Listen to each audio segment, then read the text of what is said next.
অটুট রতন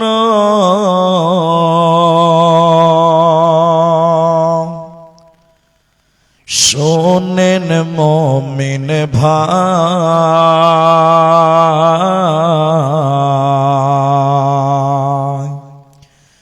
উৎপীড়নে ঈমান বৃদ্ধি ভয় তো তাদের নাই। মুসলিম জাতি অটুট রতন শোনেন মুমিন ভাই,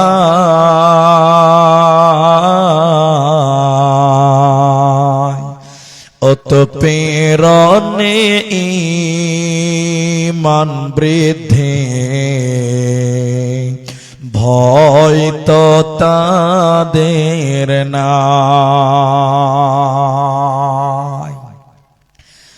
মক্কায় এলো জুলুমের ঢেউ,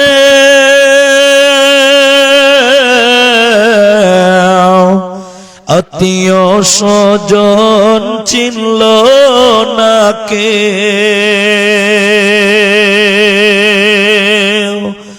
অবশেষে নবী আমার আসলেন মদিনায়।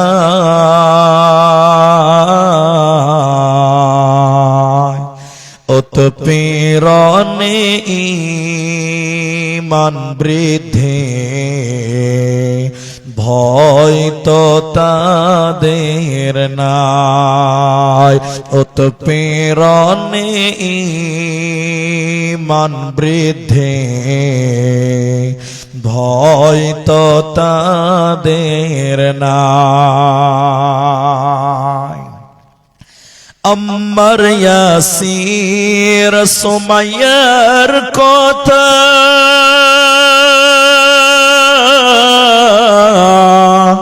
বলতে লাগে দারুণ ব্যথা, ইমানের প্রেমে পাগল হয়ে আসলেন মদিনায়। উৎপীড়নে ঈমান বৃদ্ধি ভয় তো তাদের নাই।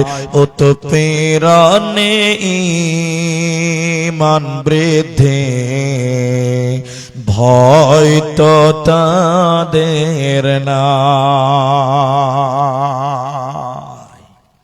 উপস্থিত চলমান সভার যোগ্যতম সভাপতি, স্টেজে ওলামায়ে কেরাম, অতিথিবৃন্দ, সামনে বসে থাকা দিনদার ইমানদার মুমিন ভাই সকল, দুয়ার কান্টারি মুরব্বী সমাজ, স্নেহের কচি কাঁচা, পর্দার অন্তরালে বসে থাকা মুমিনা সলেহা মা ও বোনেরা, প্রাণ প্রিয় গর্দান কাটা করণদিঘি উত্তর দিনাজপুরবাসী, প্রশংসা সেই মহান মুনিবের দরবারে যিনি আমাদেরকে এক মাদ্রাসা কেন্দ্রিক আয়োজিত মাহফিলে বসিয়ে কোরআন এবং হাদিসের কথা বলার, আপনাদের শ্রবণ করা যিনি তৌফিক ইনায়াত করেছেন, সেই মহান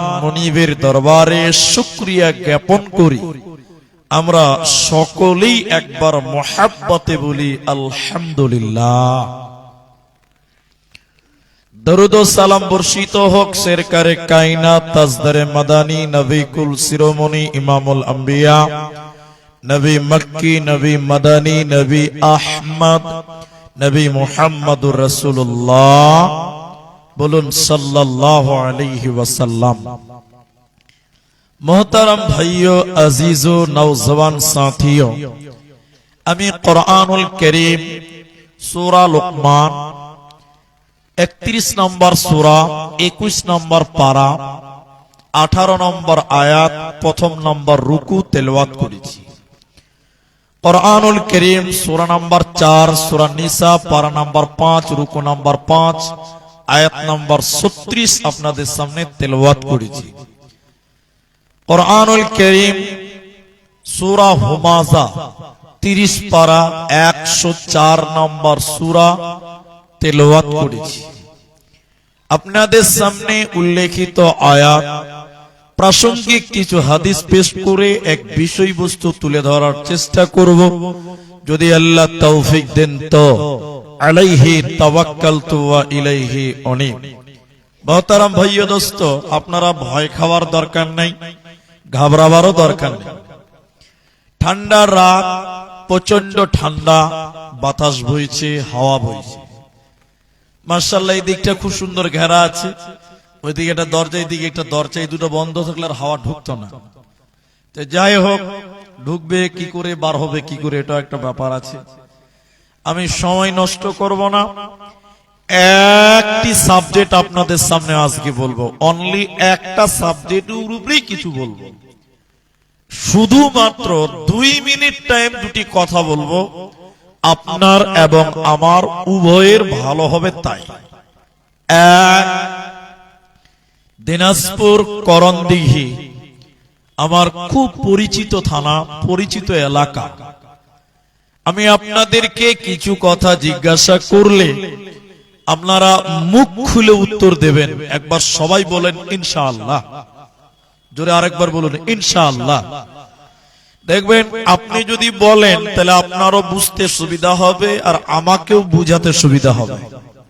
2, 10 মিনিট টাইম কেউ উঠবেন না, কারণ বক্তব্যের মূল পয়েন্ট পাওয়া যায় 10 মিনিট পর। বক্তব্য শুরু এবং শেষ যদি না শুনেন তাহলে বক্তব্য শুনে কোনো লাভ নেই।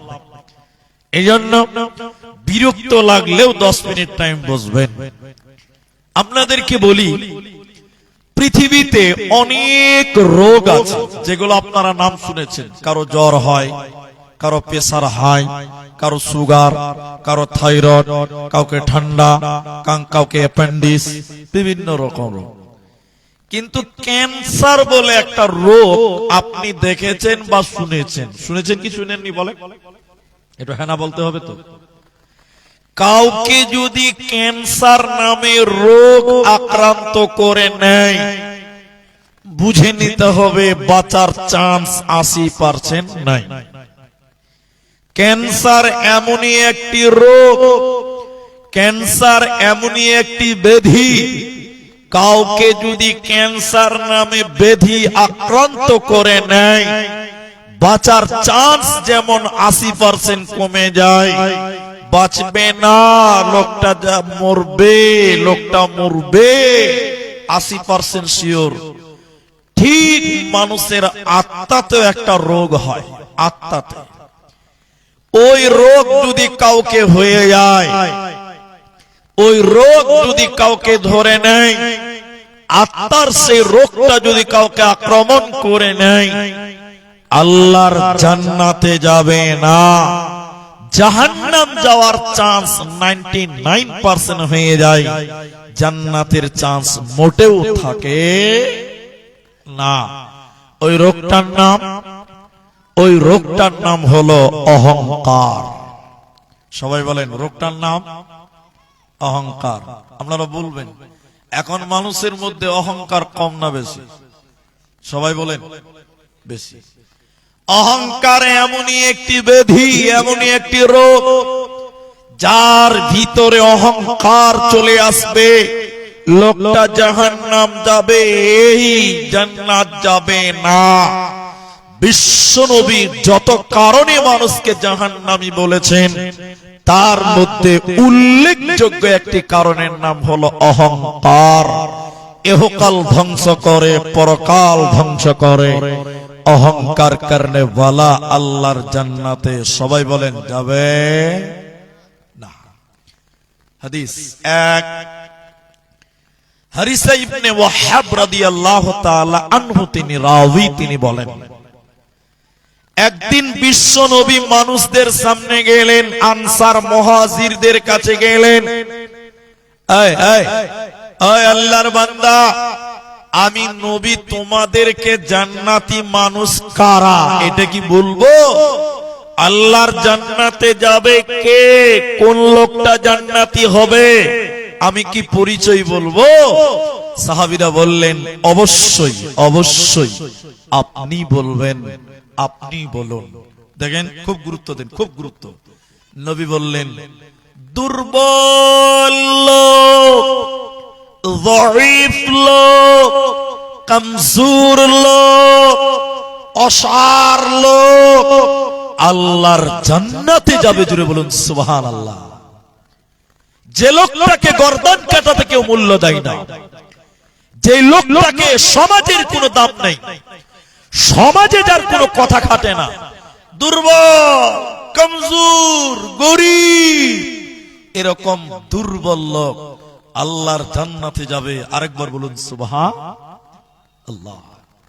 দুই, নবী বললেন, বলো বলো, আমি কি তোমাদের জাহান্নামীদের কথা বলবো না? আল্লাহর জাহান্নাম যাবে কারা? তো বললেন, অবশ্যই বলবেন, অবশ্যই বলবেন, অবশ্যই বলেন। নবী বলেন, এক হট মিজাজি, অল্পতেই রেগে গিয়ে গালিগালাজ করে, তর্কে লিপ্ত হয়, মানুষদের সঙ্গে দুর্ব্যবহার করে, অহংকার করে। তাহলে হট মিজাজি, অহংকারকারী, তর্কে লিপ্ত হয় যে ব্যক্তি, সবাই বলবেন এই লোক আল্লাহর জাহান্নাম যাবে। বলুন কোথায় যাবে? বলেন, সবাই বলেন কোথায় যাবে? জাহান্নাম। তাহলে অহংকার কারণে বলা আল্লাহর জান্নাতে যাবে, নবী বললেন। নাম্বার দুই, হাদিসের রাবি হযরতে আব্দুল্লাহ ইবনে মাসউদ রাদিয়াল্লাহু তাআলা আনহু, নবীজি বললেন, শোনো, কাউরি ভিতরে যদি যারা পরিমাণ ঈমান থাকে, কাউর ভিতরে যদি সরিষা পরিমাণ ঈমান থাকে, চুল পরিমাণ যদি কারো ভিতরে ঈমান থাকে, নবী বলেন এই লোকটা জাহান্নাম যাবে না, এই লোককে আল্লাহর জান্নাতে দেওয়া হবে। তাহলে ঈমান যদি যারা পরিমাণ থাকে, সরিষার দানা পর্যন্ত থাকে, এই লোক আল্লাহর জান্নাতে যাবে, জাহান্নাম যাবে না, দেবে না। এরপর নবী বললেন, শোনো, কোন মানুষের ভিতরে যদি যারা পরিমাণ অহংকার থাকে, সরিষা পরিমাণ অহংকার থাকে, যারা বরাবর যদি অহংকার থাকে, এই লোক আল্লাহর জাহান্নাম যাবে, জান্নাতে যাবে না। এজন্য মুসলমান, সরিষার দানা পর্যন্ত যদি অন্তরে অহংকার থাকে, সরিষা পরিমাণ যদি অন্তরে অহংকার পাওয়া যায়, এই লোককে আল্লাহ জান্নাতে দেবে না, পাবে না, পাবে না। সাহাবী অবাক হয়ে গিয়ে বললেন, ইয়া রাসূলুল্লাহ, ও দয়ার নবী, আপনি বলুন, আপনি বলুন। মানুষের অভ্যাস, মানুষ চাই তার জুতা যেন সুন্দর হয়, মানুষ চাই তার জামা যেন সুন্দর হয়, মানুষ চাইবে তার চলাফেরা যেন সুন্দর হয়। নবী আপনি বলুন তো, সুন্দর জামা, সুন্দর জুতা, এগুলোকে কি অহংকার বলা হয়? যারা পরিমাণ অহংকার করলে যদি জাহান্নাম দিতে হয়, তবে বলুন তো, সুন্দর জামা, সুন্দর জামা, সুন্দর জুতা, এগুলোকে কি অহংকার বলা হয়? নবী বললেন, না না না, ইন্নাল্লাহা জামিল, নিশ্চয়ই আল্লাহ সুন্দর, ইহিব্বুল জামাল, এবং তিনি সুন্দরকে পছন্দ করেন, সুন্দরকে ভালোবাসে। তাহলে সুন্দর জামা, সুন্দর জুতা, এগুলো অহংকার নয়।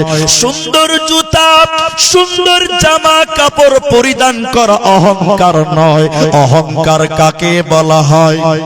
কোন লোকটাকে অহংকারী বলবে? নবী বললেন শুনে নাও, যে ব্যক্তিটা হককে বাতিল করে দেয়, সত্যকে অস্বীকার করে, হককে বাতিল করে, হক গ্রহণ করে না, এই লোকটাকে অহংকারী বলা হয়। এই লোকটা আল্লাহর জাহান্নাম যাবে। যে সত্যকে গ্রহণ করে না, এই লোককে আল্লাহ জান্নাতে দেবে না, পাবে না, পাবে না। যে ব্যক্তিটা গরিবকে অহংকার করে, ছোটকে টিটকারি করে, অভাবীকে নিন্দা করে, গরিব মানুষকে মূল্যায়ন করে না, গুরুত্ব দেয় না, এই রকম অহংকার করনেওয়ালা সরিষা পরিমাণ অহংকার করলেও আল্লাহর জাহান্নাম যেতে হবে, আল্লাহ জান্নাত দেবে না, পাবে না, মিলবে না।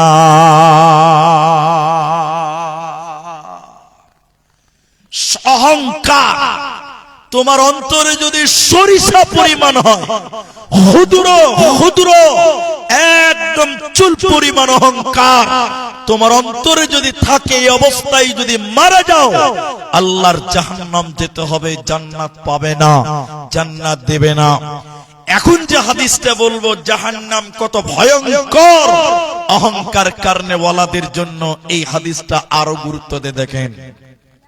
একজন বিখ্যাত তাবিঈ আমর ইবনে শুআইব আন আবিহি ওয়া জাদ্দিহি, তিনি তার বাবা এবং দাদার কাছ থেকে বর্ণনা করছেন। আমার মা জননী, এই হাদিসটা শুনেন, আল্লাহর কসম আপনার কলিজাতে কম্পন শুরু হবে, কম্পন শুরু হবে। আল্লাহর অহংকারী বান্দাদের কি ভয়ঙ্কর পরিস্থিতি হবে কিয়ামতের দিন। দেখেন দেখেন দেখেন দেখেন, পিপিলিকা, পিপিলিকা বুঝেন? পিঁপড়া, পিঁপড়া, পিঁপড়ে, অনেকে পিঁপড়া, পিঁপড়া। কিয়ামতের দিন কিছু মানুষকে পিপিলিকার সমান সমান করে ওঠানো হবে, একদম পিঁপড়ার সমান সমান মানুষ। তাদের হাত থাকবে, পা থাকবে, চোখ থাকবে, কান থাকবে, মাথা থাকবে মানুষের মতন। এত ছোট, এত ছোট, পিপিলিকার সমান, পিঁপড়ার সমান। দেখেন দেখেন দেখেন, চতুর্দিকে কিয়ামতের দিন অপমান তাদেরকে ঘিরে রাখবে, বেষ্টন করবে। গরুর রাখাল গরুকে পিটিয়ে পিটিয়ে ময়দানে নিয়ে যায়। নবী বললেন, কিয়ামতের দিন কিছু মানুষকে পিপিলিকার মতন করে ছোট ছোট করে কিয়ামতের ময়দানে দাঁড় করা হবে। চতুর্দিকে অপমান তাদেরকে ঘিরে রাখবে। আর ফেরেশতারা গরুর রাখাল যেমন গরুকে পিটাতে পিটাতে মাঠে নিয়ে যায়, ফেরেশতারা পিপিলিকার সমান মানুষগুলোকে পিটাতে পিটাতে জাহান্নামে নিয়ে যাবে। জাহান্নামের ভিতরে একখানা জেলখানা আছে। আপনার রায়গঞ্জে যেমন জেলখানা আছে, বালুরঘাট মালদাতে যেমন জেলখানা আছে, জাহান্নামের ভিতরে জেলখানা আছে। ওই জেলখানাটার নাম বাউলাস। জেলখানাটা কেমন? জাহান্নামের জেলখানাটা কত ভয়ঙ্কর দেখলেন। জেলখানার উপরে কোনো ছাদ থাকবে না, কোনো এলফেস্টার থাকবে না, টিন থাকবে না, কোনো প্লাস্টিক কাপড় থাকবে না। ওই বাউলাস নামক জেলখানার উপরে আগুন ঝুলবে, চতুর্দিকে আগুন ঝুলতে থাকবে, আগুন জ্বলবে। এই জেলখানার ভিতরে জাহান্নামীদেরকে পিপিলিকার সমান সমান মানুষদের পিটিয়ে পিটিয়ে নিয়ে যাওয়া হবে। আগুনের ভিতরে যখন পৌঁছে যাবে, দরজা বন্ধ করে দেওয়া হবে। দরজা যখন বন্ধ হয়ে যাবে, এই পিপিরা সমান সমান মানুষেরা আগুনের জেলখানার ভিতরে কুলোর কানের মতন দৌড়ে দৌড়ে বাড়াবে। নবীজি বললেন, বলো এরা কারা? কেন তাদের পিপিরা সমান সমান বানানো হলো? কেন কেন আগুনের জেলখানার ভিতরে বলা হলো কেন? এদের অপরাধ কি? এরা কারা? এদের পরিচয় তুমি বলে দাও। নবীজি বললেন, শুনে নাও এরা কারা।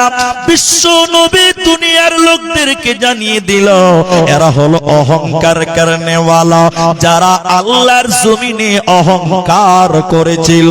আল্লাহর দুনিয়াতে যারা অহংকার করবে ওদের বাউলাস নামক আগুনের জেলখানাতে ভরা হবে, আর তাদের পিপিলিকার সমান সমান করে বানানো হবে। শুধু তাই নয়, ওই জেলখানার ভিতরে জাহান্নামীদের রক্ত এবং পুঁজ তাদেরকে খেতে দেওয়া হবে। জাহান্নামীদের শরীর থেকে পচা রক্ত পচা পুঁজ বের হবে। এই জঘন্য খাবার ওই লোকগুলোকে খেতে দেওয়া হবে। আল্লাহর দুনিয়ায় যারা অহংকার করেছিল, আল্লাহর জমিনে যারা অহংকার করেছিল, এদেরকে জাহান্নাম যেতে হবে, আল্লাহর জান্নাতে যাবে না, পাবে না, পাবে না।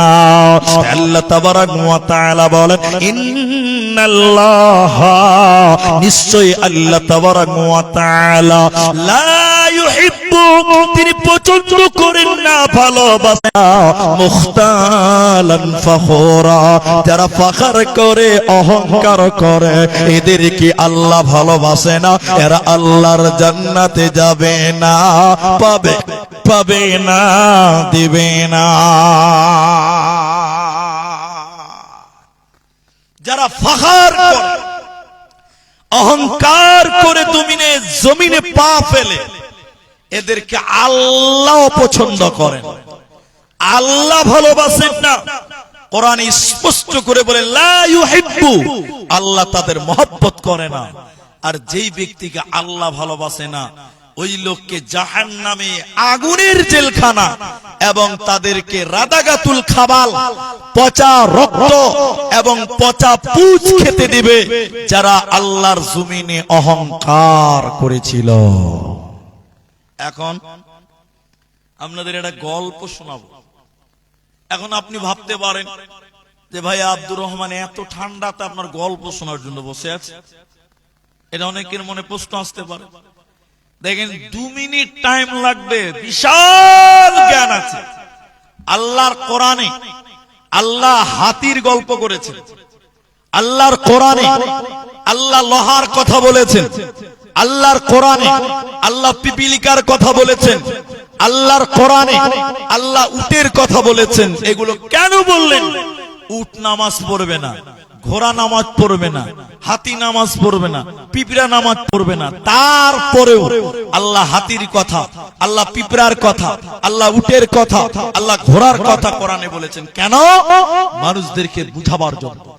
এখন আপনাদেরকে একটা গল্প শোনাই, 2 মিনিট লাগবে না ইনশাআল্লাহ। এতে আপনার একটা জ্ঞান বাড়বে। জ্ঞানটা কি? জ্ঞানটা কি? এদিকে আপনারা খুব লক্ষ্য করেন।